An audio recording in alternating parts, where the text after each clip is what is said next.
أشهد أن لا إله إلا الله وحده لا شريك له وأشهد أن محمدا عبده ورسوله أما بعد فأعوذ بالله من الشيطان الرجيم بسم الله الرحمن الرحيم الحمد لله رب العالمين الرحمن الرحيم مالك يوم الدين إياك نعبد وإياك نستعين اهدنا الصراط المستقيم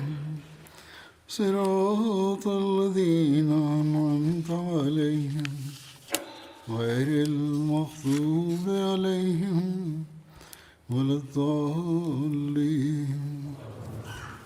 Mwenyezi Mungu amsaidie sana. Anasema wakati wa hutuba ya mwisho kuhusu Hazrat Abubakar Siddiq radhiyallahu ta'ala anhu, nilikuwa nimesema ya kwamba kumbukumbu za maswahaba wa Badri zimefikia tamati yake, lakini baadhi ya maswahaba ambao nimeshaeleza historia yao, kuna maelezo yao mengine yamepatikana ambayo katika muda mwingine nitayaeleza, au hutuba hizi zitakapopigwa chapa basi yale yataingia humo.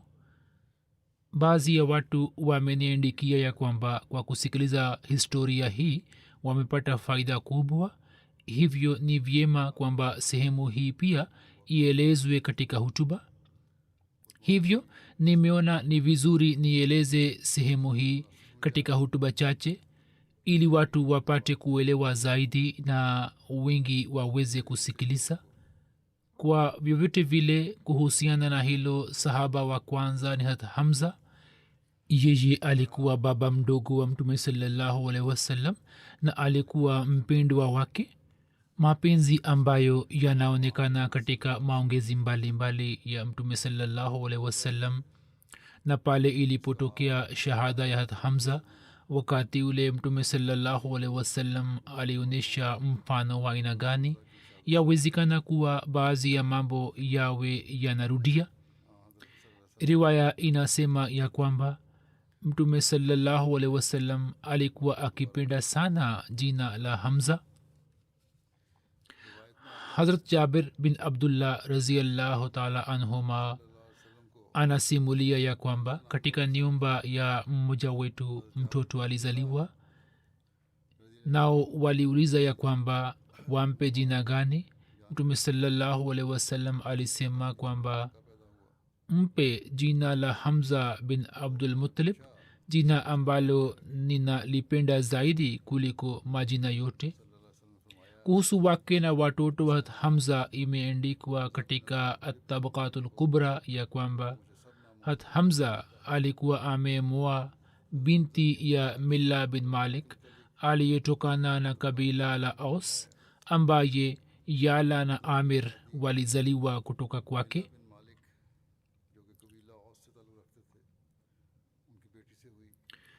Juu ya jina la Yala la mtoto wake ilikuwa kunia ya Hamza, yani Abu Yala.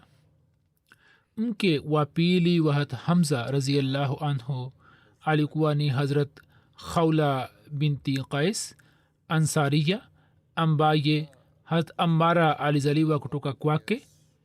Na juu ya jina lake Hazrat Hamza alikuwa amejipa kunia kama Abu Ammara. Ndoa nyingine ya Hazrat Hamza ilifanywa na Hazrat Salma binti Umais, ambaye alikuwa dada ya Hazrat Asma binti Umais, ambaye kutoka kwake alizaliwa binti mmoja aitwaye Hazrat Umama. Huyu ndiye Hazrat Umama ambaye kuhusu binti huyo Hazrat Ali, Hazrat Jafar na Hazrat Zaid bin Harisa walikuwa wamebishana.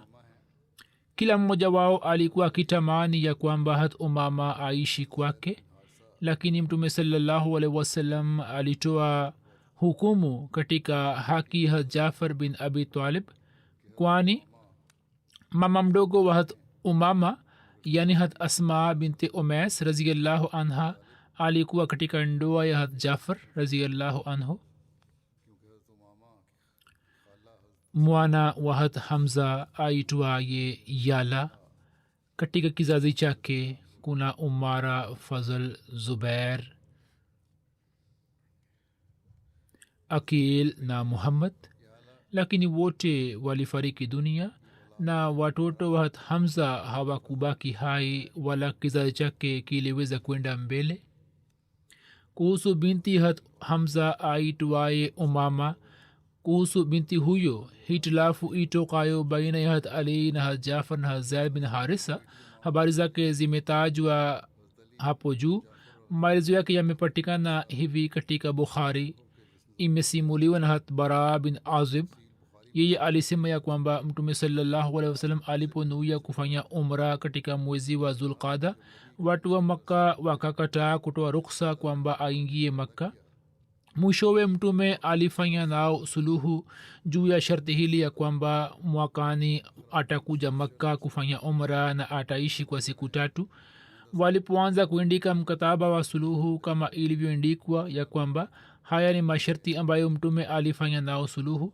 watu wa makka walisema kwamba sisi hatukubali hilo kama tungekubali kwamba wewe ni mtume wa allah basi tusinge kuzuia bali hapa wewe ni muhammad bin abdullah tu mtume alisema kwamba mimi ni mtume wa allah na pia ni muhammad bin abdullah mtume alimwambia ali kufuta neno la rasulullah alisema kwamba kamwe sitafuta lakabu yako mtume alishika karatasi ile yenye maandishi na alikuwa hajui kuandika vizuri yeye aliandika haya ni masharti ambayo muhammad bin abdullah ameyaweka hatutaleta silaha yoyote katika makka isipokuwa panga ambazo zitakuwa katika vifuniko vyake tu na kutoka makka hatutamchukua mtu yeyote hata kama akipenda kwenda nasi na katika wenzetu hatutamzuia mtu kama akitamani kuishi makka sawa na mkataba mwakani walipoingia makka na muda wake ukafikia tamati quraish wakaaja kwa hat ali na wakasema kwamba mwambie mwenzako yani muhammad sallallahu alaihi wasallam ya kwamba sasa aondoke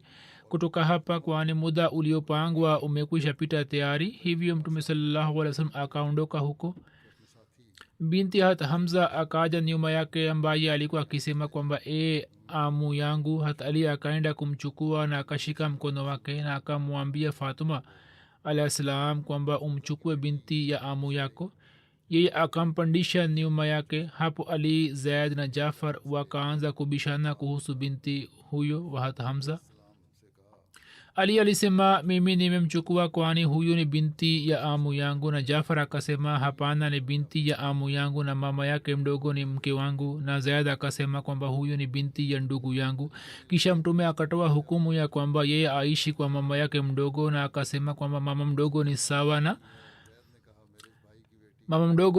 mama mzazi na akamwambia ali kwamba wewe ni kwangu na mimi ni kwako na akamwambia jafar kwamba unafanana nami katika sura na sera na akamwambia zaid kwamba wewe ni ndugu yangu na rafiki yangu ali alisema je huwezi kumuoa binti ya hamza mtume akasema kwamba huyu ni binti ya ndugu yangu nami ni amu yake huzuri anasema kwamba hata matatizo hayo madogo madogo pia yanatatuliwa katika matukio hayo saa nyingine kesi zinakuja katika kadhaa ya kwamba kwa nini aende kwa mama mdogo au bibi yake hivyo hukumu zimetolewa hapa kuhusu kusilimu kwa hat hamza imeandikwa katika rauzul unf ya kwamba tukiacha ibn ishaqa baadhi ya waandishi wa sera wameeleza jambo la ziada kuhusu kusilimu kwake ya kwamba hat hamza anasimulia ya kuwa niliposhikwa na hasira na nikasema tukio la kusilimu kwake ambalo limeshaelezwa tayari ya kwamba mimi ni juu ya dini ya mtume sallallahu alaihi wasallam na baadaye nikajuta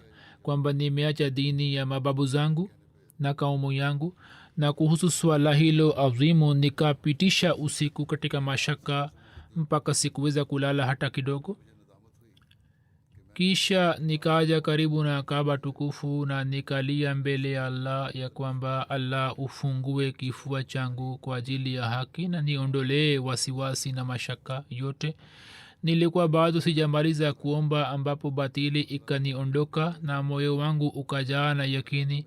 kisha asubuhi nikaja kwa mtume sallallahu alaihi wasallam na nikamweleza hali yangu yote. hapo mtume sallallahu alaihi wasallam akaniombea kwa allah ya kwamba mwenyezi mungu anijalie uimara wa dini. hat ammar bin abu umar anasimulia ya kwamba hat hamza bin abdul muttalib alimwomba mtume sallallahu alaihi wasallam ya kwamba yeye amwonyeshe sura ya kweli ya jibrail alahi salam. mtume sallallahu alaihi wasallam alisema huna uwezo wa kumwona yeye. ye akasema kwa nini? mtume akasema kaa juu ya mahala pako kama unataka kumwona. msimuliaji anasema kisha jibrail alahi salam alishuka juu ya ubao ule wa kaaba tukufu ambao wakati wa kufanya tawafu washirikina walikuwa wakininginiza nguo zao juu yake. kisha mtume akasema kwamba inua jicho lako na uone. ye alipoona akaona kwamba miguu ya jibrail alah salam inafanana na jiwe la kijani. kisha yeye katika hali ya kuzimia akaanguka chini. zabarjad ni jiwe moja lenye thamani linalofanana na zumaridi. mwezi wa safar mwaka wa pili hijra, mtume sallallahu alaihi wasallam pamoja na kundi moja la wahajiri akitoka madina na kuelekea abwa. na hat hamza pia alipata bahati ya kushiriki katika safari hiyo. hat hamza alipata bahati ya kushiriki katika msafara huo. katika vita hiyo bendera ya mtume sallallahu alaihi wasallam ilikuwa imebebwa na hat hamza raziallahu anhu ambayo rangi yake ilikuwa ni nyeupe. mtume sallallahu salam alimteua abu saad raziallahu anhu au sawa na riwaya moja hat saad bin ubada raziallahu anhu kuwa amiri wa madina. katika safari hiyo haikutokea vita haikutokea na mapatano ya suluhu yalifanywa na banu zumra. hiyo ilikuwa ni vita ya kwanza ambamo mtume sallallahu salam alishiriki mwenyewe na safari hiyo inaitwa waddan vile vile. kuhusu safari hiyo hatmita bashir masahib ameandika katika sir khatam nabiyin ya kwamba rukhsa ya kupigania jihadi na upanga ilitolewa katika mwaka wa pili wa hijra katika mwezi wa safar, kwani njama za kumwaga damu za quraish na zidi ya mipango yao hatari ili kusalimisha waislamu kulikuwa na haja ya kuchukua hatua stahiki kwa haraka iwezekanavyo. hivyo mtume sallallahu alaihi wasallam katika mwezi huo huo akiwa na kundi la wahajiri kwa jina la allah akatoka madina. kabla ya kuondoka mtume sallallahu alaihi wasallam nyuma yake akamteua saad bin ubada kiongozi wa khazraj kama amiri wa madina na akaelekea kusini magharibi mwa madina kwenda kuelekea makka na hatimaye akafika hadi kituo cha waddan. katika maeneo hayo walikuwepo watu wa kabila la banu zamra ambalo lilikuwa ni tawi moja la kabila la banu kinana na kana kwamba watu hawa walikuwa binamu za quraishi. kwa kufika hapo mtume saa salam akaongea na mkuu wa kabila la banu zumra na kwa maelewano mapatano yakafanywa baina yao ambayo masharti yake yalikuwa haya ya kwamba banu zumra wataweka mahusiano ya kiurafiki na waislamu na zidi ya waislamu hawatawasaidia adui wao, na mtume sasa akiwaita ili kuwasaidia basi wao mara moja watakuja kuwasaidia. na upande wa pili mtume saa salam kwa niaba ya waislamu akafanya ahadi ya kwamba waislamu wataweka mahusiano ya kiurafiki na banu zumra na wakati wa haja watawasaidia. mkataba huo ukaandikwa rasmi na makundi yote yakatia saini juu yake, na baada ya kuishi kule kwa siku 15 mtume akarejea madina. vita ya waddan pia jina la pili ni vita vya abwa, kwani kuna makazi ya abwa karibu na waddan, na hiyo ni sehemu ambapo mama ya mtume alikuwa amefariki dunia. wanahistoria wanaandika ya kwamba mtume sasam katika vita hiyo pamwe na banu zamra pia alikuwa na fikra kuhusu quraishi wa makka. maana yake ndiyo hii ya kwamba kimsingi safari yake hiyo ilikuwa na lengo la kudhibiti mipango hatari ya quraish na alikuwa na shabaha ya kuondoa athari yao hatari yenye sumu ambayo misafara ya quraish ilikuwa inazwalisha kwa makabila ya arab zidi ya waislamu. Na kwa sababu yake hali ya waislamu katika siku zile ilikuwa tete sana. kwa vyote vile katika vita hiyo hat hamza alikuwa amebeba bendera ya mtume sallallahu alaihi wasallam.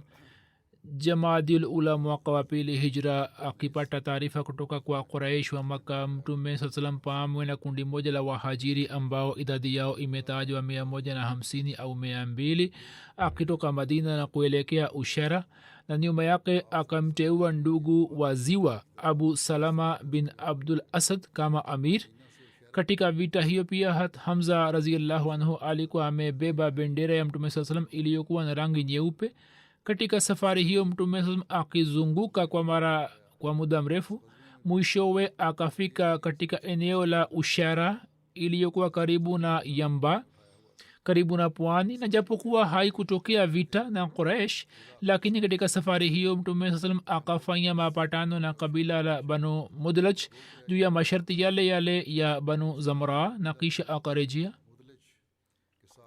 katika vita vya badar kwenye mapigano ya mtu mmoja mmoja habari zinazoeleza hali za vita vya badar habari hizi zimekwisha elezwa hapo kabla kwa mujibu wa hadisi mbalimbali. hatmiza bashir masahib ameandika maelezo yake kama hivi.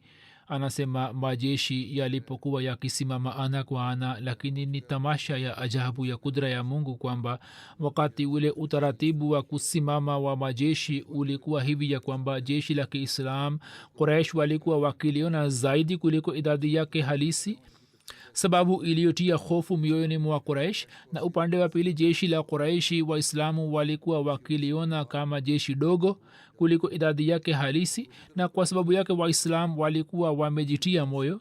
quraish walikuwa na mpango wa kujua kuhusu idadi halisi ya waislamu ili wapate uimara wa moyo. hivyo kwa ajili yake quraish wakamtuma umara bin wahab kwamba kimbiza farasi yako pembezoni mwa jeshi la kiislam na angalia kwamba wana idadi gani. je kuna majeshi mengine nyuma yao au la. hivyo umer akipanda juu ya farasi akazunguka pande 4 za waislamu lakini akaona jalali na azma na haiba juu ya nyuso za waislamu mpaka akashikwa na haiba kali na akarejea kwa quraish na akasema kwamba mimi sijaona majeshi yaliyojificha nyuma lakini ni kundi la quraish. mimi nimeona kwamba katika jeshi la waislamu horiji za ngamia hazikubeba juu yao watu bali zimebeba mauti juu yake na juu ya niati za yasrab kuna maangamizi waliopanda. quraish waliposikia hayo wakashikwa na wasiwasi na suraka ambaye alikuwa amekuja kama mzamini wao akashikwa na haiba mpaka akakimbia nyuma na watu walipomzuia ye akasema kwamba kile nachoona mimi nini hamoni. hakim bin hizam aliposikia rai ya umer akapata hofu na akaja kwa utba bin rabia na akasema kwamba utba wewe mwishowe unachotaka kutoka kwa muhammad saa salam ni kisasi cha amr hazrmi tu. yeye alikuwa mwenzako. je haiwezekani kwamba wewe kwa niaba yake utoe diyat na ukiwa na quraishi urudi nyuma humo utapata heshima ya kudumu. utba ambaye alikuwa ameshikwa na hofu akasema kwamba ndio mimi niko tayari na akasema hakim angalia waislamu hawa na sisi ni jamaa tu. je ni jambo zuri kwamba ndugu ainue upanga juu ya ndugu yake na baba juu ya mwanaye.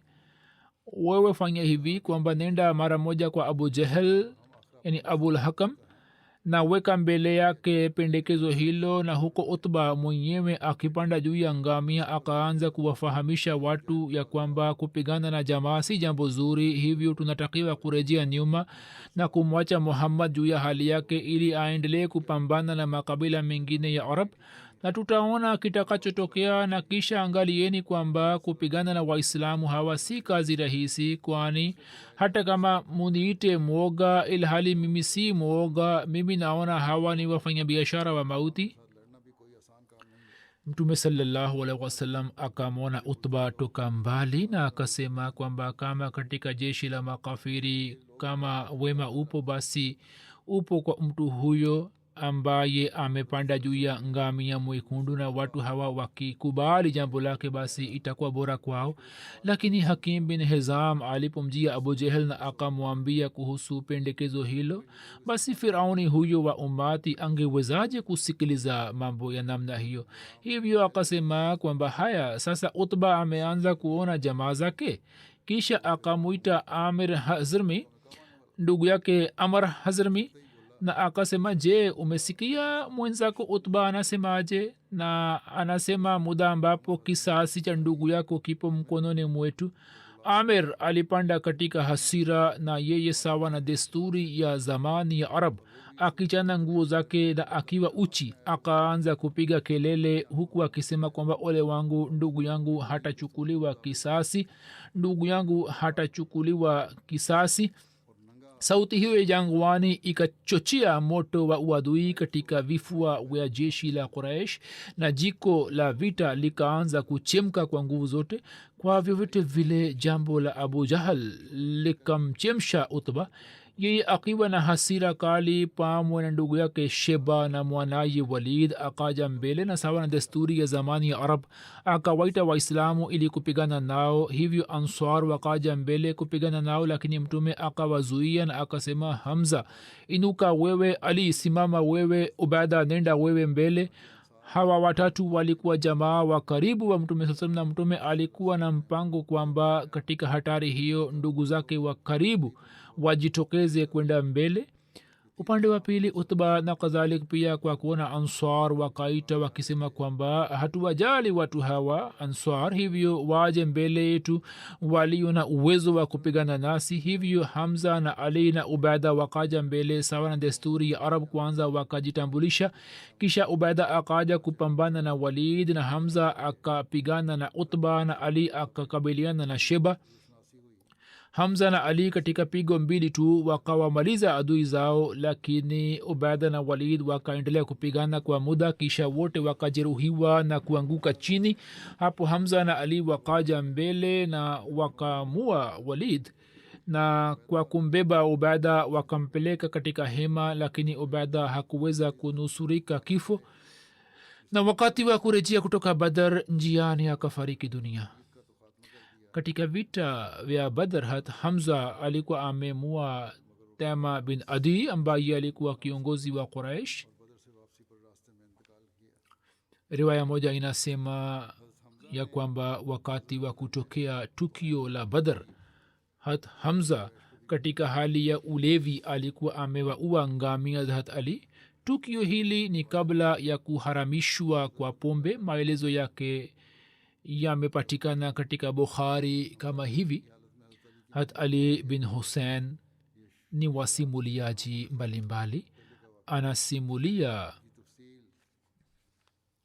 Anasimulia kutoka kwa baba yake Hussein bin Ali raziallahu anhuma ya kwamba Ali bin Abi Talib raziallahu anhu alieleza ya kwamba wakati wa vita vya Badr mimi nilipewa ngamia mmoja katika mali ya ghanima, na kuna ngamia mwingine ambaye mtume akanipatia.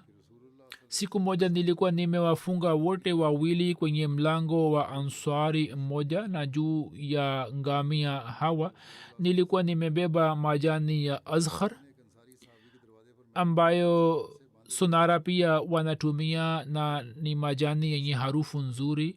Nikiwa na nia ya kuiuza, sonara mmoja wa Bani Qainqa pia alikuwa pamoja nami. Nilikuwa na fikra kwamba kwa kipato chake nitafanya walima wangu baada ya kufunga ndoa na Fatuma radhiyallahu anha. Hamza bin Abdul Muttalib alikuwa akinywa pombe katika nyumba ya Ansari huyo huyo, na pia alikuwa na mama mmoja mwimbaji. Yeye alipoimba kuwa ndiyo, Hamza inuka na elekea kwa ngamia hawa, Hamza akainuka na upanga wake na akachana nundu zao na akapasua tumbo zao na akatoa maini zake. ibne juraj alisema ya kwamba mimi nilimuuliza ibne shihab ya kwamba je alikata nyama ya nundu pia. ye alisema kwamba yeye alikata nundu zao na akaenda nazo. ibne shihab anasema hat ali alisema ya kuwa kwa kuona hali hiyo nikapata uzia mwingi, kisha nikamjia mtume sallallahu alaihi wasallam, na wakati ule zaid bin harisa pia alikuwepo kwa mtume saa salam. mimi nikamwambia kuhusu tukio hilo. hapo mtume akaja na zaid raziallahu anhu pia alikuwa pamoja na mtume saa salam. mimi pia nilikuwa pamoja naye. mtume sallallahu alaihi wasallam alipofika kwa hamza na akamkasirikia, hamza akainua jicho lake na akamwona mtume saa salam. kwa kuwa alikuwa amelewa, hivyo akamwambia mtume saa salam kwamba nini yote ni watumwa wa mababu zangu. mtume akatoka huko na akarejea nyuma. huzuri amesema hiki ni kisa kilichotokea kabla ya kuharamishwa kwa pombe. katika hali hiyo mtume akasema ni vyema kwamba tusiongee naye, lakini baadaye angalieni kwamba pombe ilipoharamishwa kisha watu hawa hawakuenda karibu ya pombe. hiki ni kiwango cha maswahaba cha kutii amri za mwenyezi mungu, kwamba mara moja wakavunja mitungi. hawakusema kwamba polepole tutaacha tu, kama ambavyo watu wa zama hizi wanasema tabia ya ulevi. kwanza wanajiingiza kwanza katika ulevi ambao si kazi nzuri na umekatazwa katika islam, na kisha wanasema kwamba polepole tutaacha, sisi tupatiwe muda tu. kwa vyote vile hili ni tukio litokalo wakati ule, na kisha baada yake viwango vya kujitolea kwao vikaendelea kuongezeka. kwa yakini hat hamza pia atakuwa amejuta juu ya usemi wake na kauli yake hiyo. baada ya vita vya badr ilipotokea vita vya banu qainqa, katika vita hiyo pia hat hamza alikuwa kwenye mstari wa mbele. katika vita hiyo pia bendera ya mtume saa salam hat hamza alikuwa ameibeba, ambayo ilikuwa na rangi nyeupe. maelezo yake hatmiza bashir ahmad saheb ameandika kama hivi ya kwamba mtume sallallahu salam alipohama maka na kuhamia madina, wakati ule katika madina yalikuwepo makabila matatu ya mayahudi ambayo majina yake ni banu qainqa, banu nazir na banu quraiza. mtume sallallahu salam mara baada ya kufika madina akafanya nao mapatano ya suluhu, na hivyo akaweka msingi wa kuishi kwa amani. kwa mujibu wa mkataba, makundi yote mawili yalikuwa na wajibu wa kustawisha amani katika madina, na adui wa nje akishambulia madina, basi wote kwa pamoja watapigana naye. mwanzoni mayahudi wakafuata mkataba huo, na kwa uchache kizwahiri tu wao hawakubishana na waislam, lakini walipoona kwamba waislam wanaanza kupata nguvu katika madina, hapo nia yao ikaanza kubadilika. nao wakafanya mpango wa kuzuia waislamu ili wasipate nguvu, na kwa ajili yake wakaanza kutumia kila aina ya njia, iwe halali au haramu, mpaka ili waweze kuleta mtafaruk kwa waislamu. wakaanza kuchochea vita ya ndani kwa ndani. hivyo riwaya inasema ya kwamba safari moja watu wengi wa kabila la aus na khazraj walikuwa wameketi kwa pamoja na walikuwa wanazungumza mambo mbalimbali kwa mapenzi na amani. ndipo baadhi ya mayahudi wenye fitna wakafika huko na wakaanza kuongea kuhusu vita vya boas. hiyo ilikuwa ni vita kali itokayo miaka michache kabla ya hijra, na katika vita hiyo watu wengi wa aus na khazraj walikuwa wameuawa. vita hiyo ilipotajwa tu, kumbukumbu zake zikapatikana mioyoni mwa baadhi ya vijana, na matokeo yake yakawa hivi kwamba jambo likazidi na kufikia hatua ya kunyosha panga baina ya waislamu. lakini ni kheri ikatokea kwamba mtume sasa akapata ripoti ya tukio hilo, na akaja na baadhi ya maswahaba zake na akawafahamisha makundi yote mawili na akawatuliza. kisha akawalaumu akisema kwamba nyinyi katika uwepo wangu mnashika njia ya ujahilia na hamthamini neema hii ya mwenyezi mungu, kwamba yeye kwa kupitia islam amewafanyeni kuwa ndugu. na saha yake hiyo ikawaletea answar athari ya ajabu, mpaka machozi yakaanza kudondoka machoni mwao, na nao wakafanya toba na wakakumbatiana. vita vya badr ilipokwisha, na mwenyezi mungu kwa fadhila yake akawajalia waislamu ushindi juu ya makafiri na viongozi wakubwa wa makka, wakauawa katika vita hiyo, ndipo moto wa husuda wa mayahudi wa madina ukachemka, na wao wakaanza kupigana na waislamu, na katika majlis wakaanza kusema wazi kwamba kushinda jeshi la quraish si jambo kubwa. muhammad saa salam akipigana nasi ndipo tutamwambia kwamba vita maana yake ni nini. hata katika majlis moja wakasema maneno hayo mbele ya mtume saa salam. hivyo riwaya inasema ya kwamba baada ya vita vya badr mtume saa salam alipofika madina, yeye siku moja akiwajumuisha mayahudi akawasihi na akieleza madai yake mbele yao, akawaita katika islam. lakini viongozi wa mayahudi wakatoa jibu baya wakisema kwamba muhammad saa salam, labda wewe kwa kuwa uwa makuraish wachache umepata kibri. wao walikuwa hawajui kuhusu vita, hivyo ukipigana nasi utajua kwamba wanaopigana na watu ni wa aina gani. mayahudi hawakuishia juu ya onyo hilo tu pekee, bali inaonekana kwamba wao wakaanza kupanga mipango ya kumua mtume saa salam, kwani riwaya inakuja inayosema kwamba katika siku zile talha bin bara ambaye alikuwa sahaba mwaminifu sana, kabla ya kifo chake akafanya wasia kwamba nikifa usiku basi mtume saa salam asiitwe kwa ajili ya jina yangu wakati wa usiku, isije akapata shida fulani kutoka kwa mayahudi. ilmuradi baada ya vita vya badr mayahudi wakaanza kupanga njama mbalimbali zidi ya waislamu, na kwa kuwa katika mayahudi wa madina banu qainqa walikuwa na nguvu zaidi na washujaa, hivyo wao ndio waliotangulia kuvunja mkataba. hivyo wanahistoria wanaandika ya kwamba katika mayahudi wa madina banu qainqa ndio waliotangulia kuvunja mkataba, na baada ya badr ndio walioanza kufanya uasi mkubwa na wakaonyesha bughza na husda na wakavunja mapatano. lakini pamoja na hayo yote, waislamu chini ya mwongozo wa mkuu wao wakaonyesha subira na hawakuchukua hatua zidi yao, bali hadisi zinasema kwamba baada ya mkataba huo uliofanywa na mayahudi, mtume saa salam alikuwa akiwajali sana mayahudi. hivyo safari moja muislamu na myahudi wakahitilafiana. myahudi alisema musa ni mbora kuliko manabii wote. muislamu akapata hasira juu ya kauli yake hiyo na akamtendea kwa ukali kidogo, na akasema mtume saa salam ni mbora kuliko manabii wote. mtume alipopata ripoti ya tukio hilo akakasirika juu ya swahaba huyo na akasema kwamba si kazi yako kwamba wewe ueleze ubora wa mitume wa allah juu ya wengine. kisha akieleza sifa moja ya musa akamtia moyo myahudi.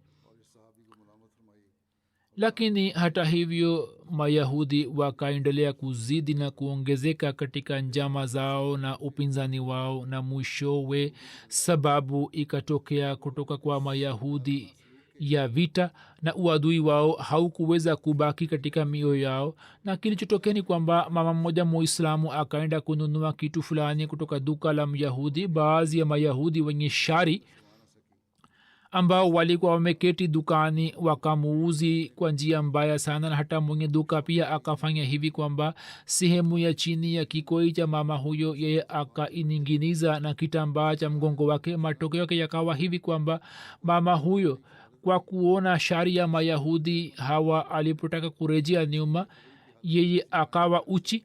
hapo mwanaduka huyo myahudi na wenzake wakapiga kelele na wakaanza kucheka juu yake. mama huyo muislamu kwa kusikia hayo akapiga mayowe na akaomba msaada. kwa bahati muislamu mmoja aliyekuwa karibu akaja huko, na katika mgogoro huo mwanaduka myahudi akauawa. hapo muislamu huyo akashambuliwa toka pande nne na mtu huyo akauawa papo hapo.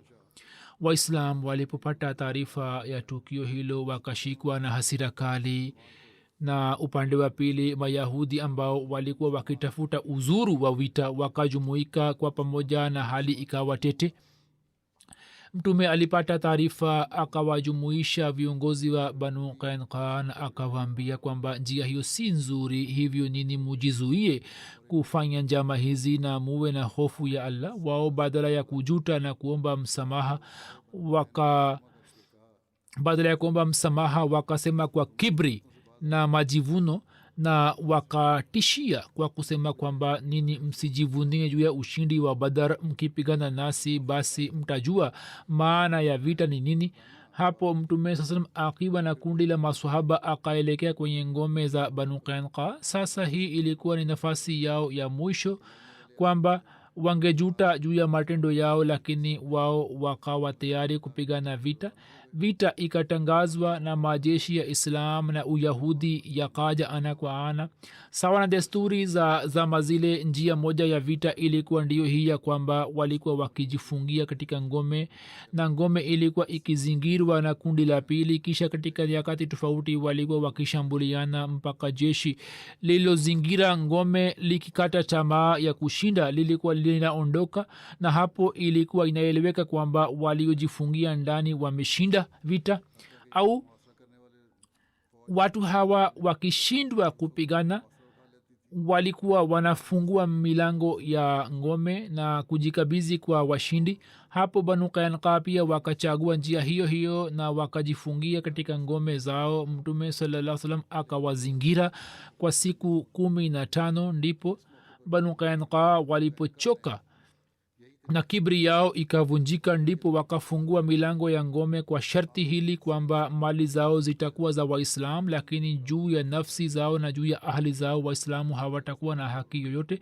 mtume akakubali sharti hilo, kwani japokuwa kwa mujibu wa sheria ya musa watu hao wote walikuwa na haki ya kuuawa, na kwa mujibu wa mkataba ingetakiwa kutolewa hukumu hiyo ya sheria ya musa, lakini kwa kuwa hili lilikuwa ni kosa lao la kwanza na tabia ya mtume sasam iliyojaa rehema na huruma haikuwa na mwelekeo huo wa kuwapa adhabu hiyo ambayo ilikuwa tiba yao ya mwisho. lakini upande mwingine kuishi kwa kabila la namna hiyo lenye uadui katika madina ilikuwa ni kama kufuga nyoka, hasa pale ambapo kulikuwepo kundi moja la wanafiki kutoka Aus na Khazraj katika Madina, na hata upinzani kutoka nje pia ulikuwa umewasumbua Waislamu. hivyo katika hali ya namna hiyo mtume sallallahu alaihi wasallam hakuwa na jinsi isipokuwa kutoa hukumu ya kwamba banu qainqa waondoke Madina na waende nje. adhabu hiyo zidi ya makosa yao kutokana na hali halisi ilikuwa ndogo sana, na kimsingi katika adhabu hiyo kulikuwa na kipengele cha kujilinda pia, na kwa ajili ya kaumu za arabu kuhama na kuhamia haikuwa jambo kubwa, hasa pale ambapo kabila fulani lisiwe na mali yake katika sura ya mashamba, bustani na vitu vingine kama vile banu qainqa hawakuwa navyo, na kisha kabila zima kwa usalama na amani lipewe nafasi ya kuhamia na kustawi katika sehemu nyingine.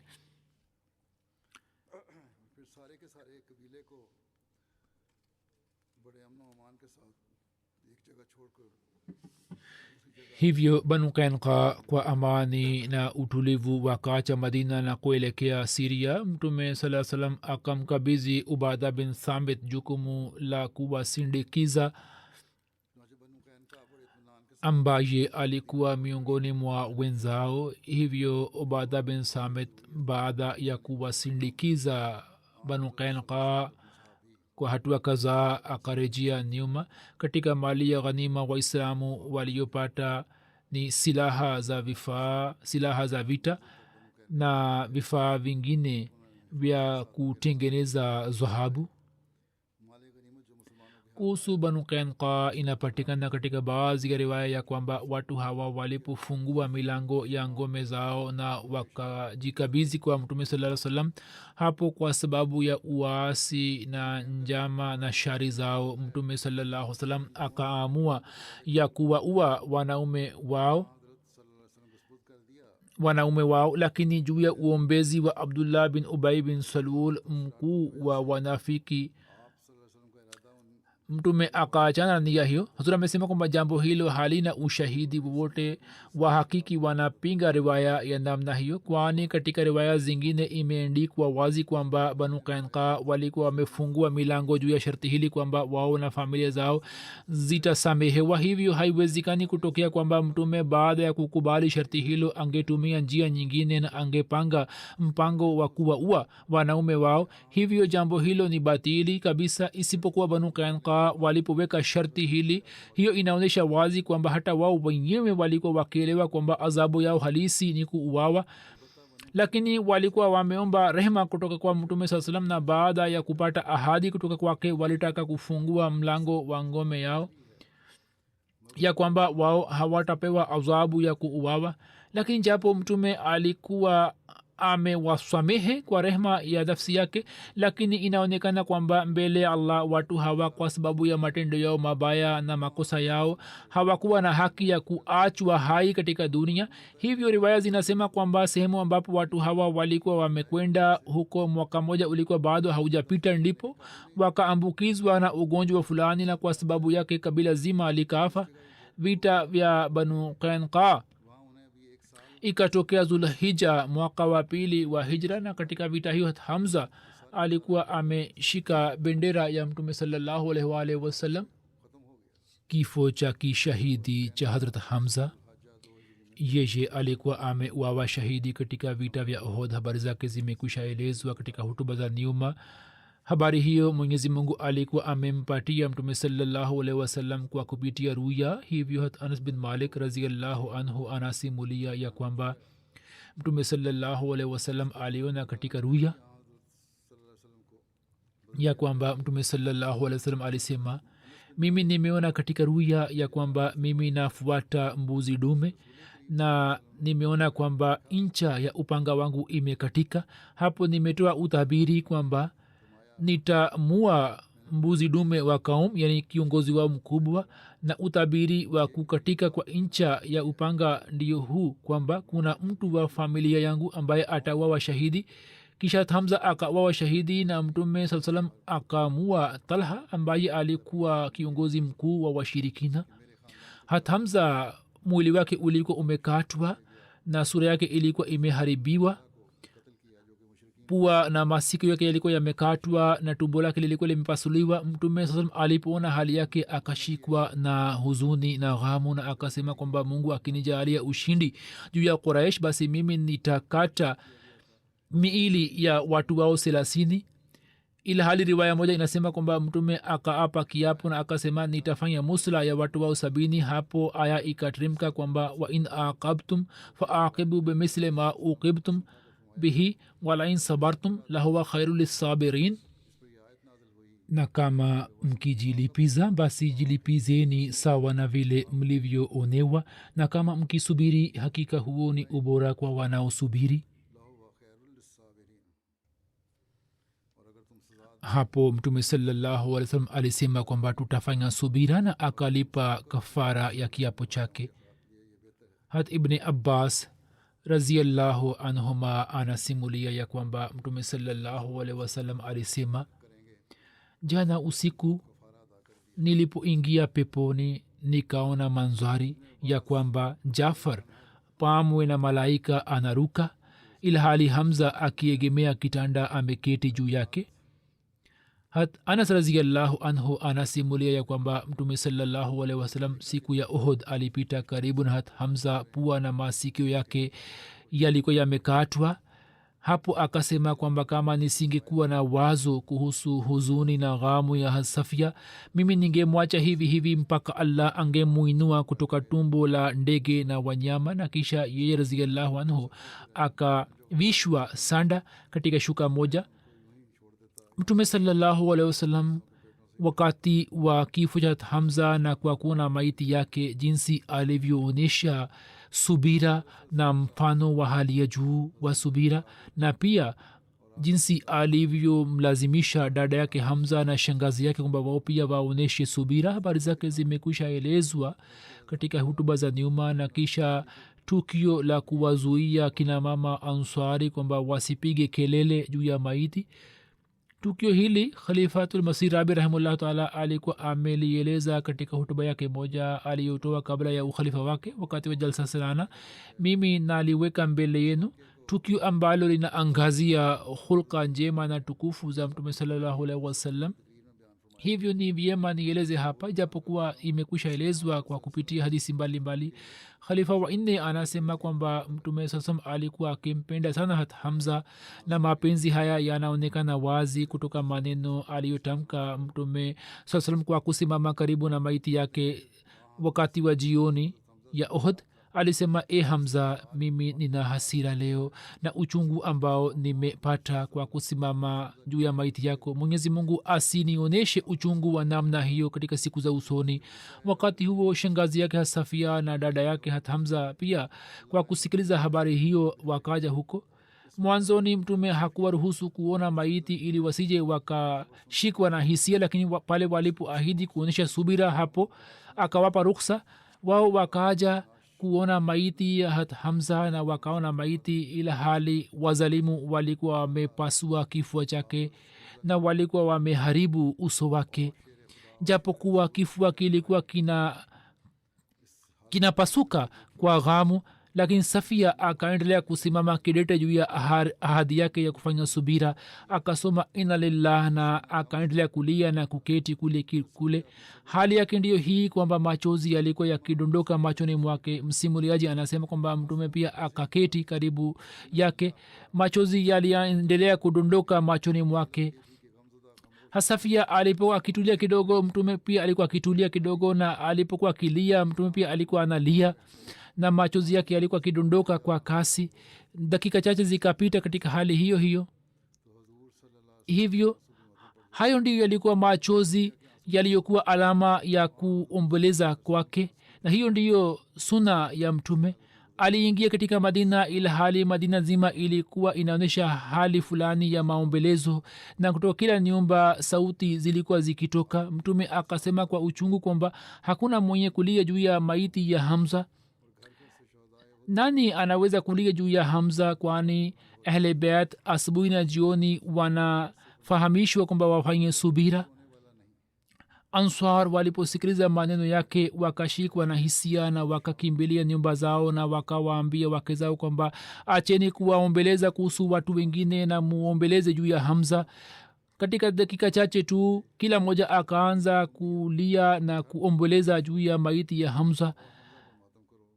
Kina mama Ansar wakajumuika. Mtume akasikia sauti yao na akatoka nje na akaona kwamba kina mama Ansar walikuwa wamejumuika. Mtume akawaombea na akawashukuru na akasema kwamba kupiga kelele juu ya maiti za kina baba si halali. Hapo desturi hiyo ikaachwa. Nafsi zetu zijitolee juu ya miguu ya mtume sallallahu alaihi wasallam, ambaye alikuwa mwalimu mwenye hulka njema aliyekuja kutufundisha dini kutoka mbingu wa ruhania.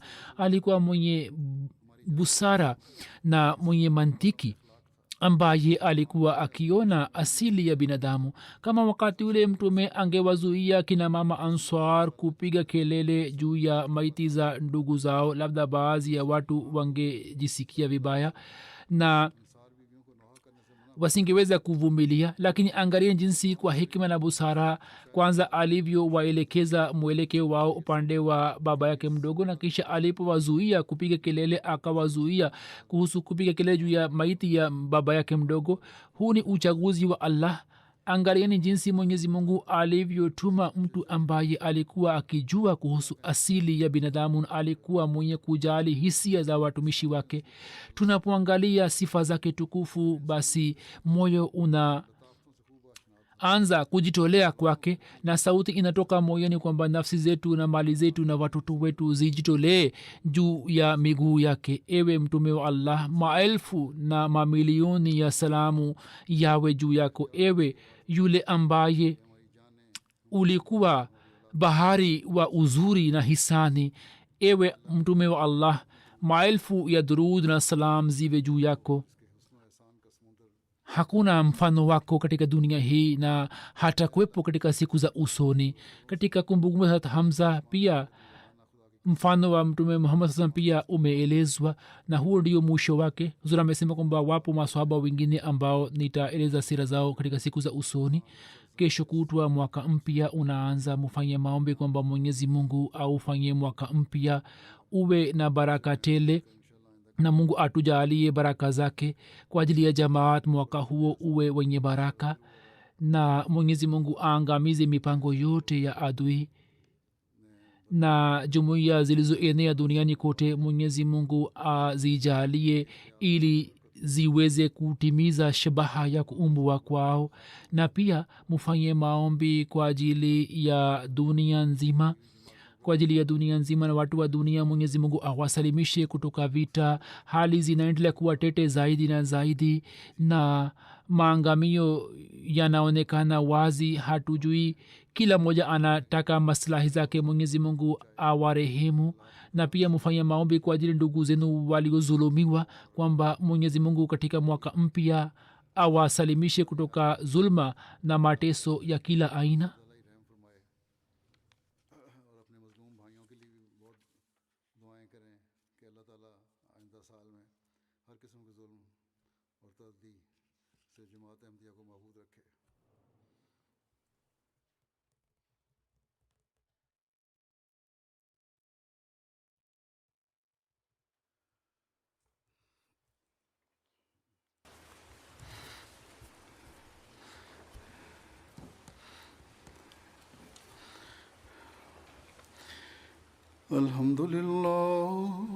الحمد لله نحمده ونستعينه ونستغفره ونؤمن به ونتوكل عليه ونعوذ بالله من شرور أنفسنا ومن سيئات أعمالنا من يهده الله فلا مضل له ومن يضلل فلا هادي له ونشهد أن لا إله إلا الله ونشهد أن محمدا عبده ورسوله عباد الله رحمكم الله إن الله يأمر بالعدل والإحسان وإيتاء ذي القربى وينهى عن الفحشاء والمنكر والبغي يعظكم لعلكم تذكرون اذكروا الله يذكركم وادعوه يستجب لكم ولذكر الله أكبر